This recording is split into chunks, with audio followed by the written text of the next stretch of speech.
Tuesday the 18th of June 2024, and just finished this kitchen in Chatswood.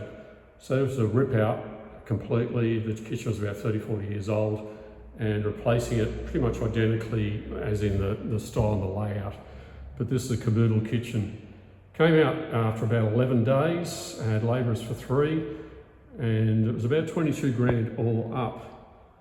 And this is using Kaboodle cabinets from Bunnings and the benchtops directly from a manufacturer. It's a laminate benchtop.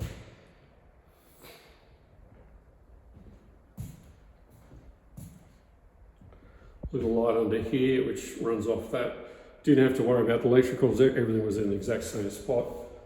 All the plumbing was in the exact same spot as well. Now these are all soft closed doors, soft closed drawers as well. Oh, that included a dishwasher. It was about $600-700, Westinghouse. And a little return over there so you can see the appliances on there. Oh, and that does include, by the way, a pantry. So it's a 900 cabinet or a 450 cabinet. So there's heaps of storage in here and nice high ceilings as well.